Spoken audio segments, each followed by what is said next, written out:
Join me as I challenge myself to secure my entire Excel workbook with a password and see if I can lock it down in under 5 minutes. Protecting sensitive information in your Excel workbook is crucial. You might have financial data, personal details, or confidential information that you don't want falling into the wrong hands. That is where password protection comes in, a simple yet effective way to keep your data safe. You might have heard of cases where sensitive information was leaked due to a lack of proper security measures. Even if you are careful, a weak password or a mistaken share can put your data at risk. It is essential to take proactive steps to safeguard your workbooks. Data breaches can lead to financial losses, reputational damage, and even legal issues. So let's get started with securing your Excel workbook. Go to the File tab. Then from here, you go to Info. From Info, you're going to choose Protect Workbook. Then when you are here, you're going to encrypt with password. You need to choose this one, encrypt with password.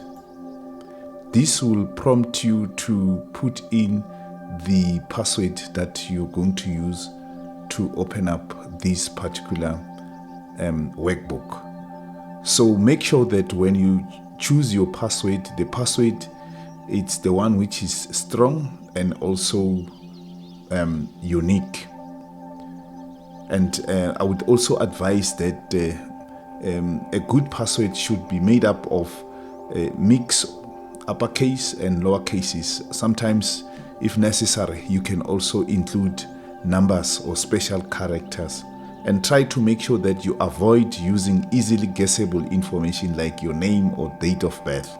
Okay, so you put your cursor there in order to put the password.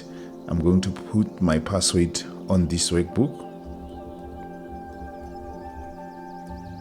All right, after having done so, you click on OK. Then it will ask you to repeat the password that you have typed, and then you're going to type again. All right, after that, you click on OK. So this is an indication that your workbook has now been protected with a password so that people don't interfere with your data. To add an extra layer of security, you can also consider using a passphrase, which is a sequence of words that is easy for you to remember but difficult for others to guess. Whatever you choose, make sure it is something you will remember but not something that is easily guessable. You can also use a password manager to generate or store complex passwords. This way you can ensure your password is secure and easily accessible. After saving your password protected workbook, you will feel a sense of satisfaction knowing your data is secure. You can be rest assured that even if someone gets hold of your file, they won't be able to access your sensitive information. With a strong password, you can confidently share your workbook with others, knowing that your data is protected. In conclusion, securing your Excel workbooks with password is a straightforward process that can provide an additional layer of protection for your sensitive information. By following these steps, you can safeguard your data and prevent unauthorized access. Have you had any experiences of Excel security? I would love to hear about them in the comments below. Don't forget to check out my next video where I will be diving into some advanced Excel features that will take your skills to the next level. Thank you very much for your time. Don't forget to subscribe this channel if you feel that these kind of videos are beneficial to you. Thank you so much. Bye-bye.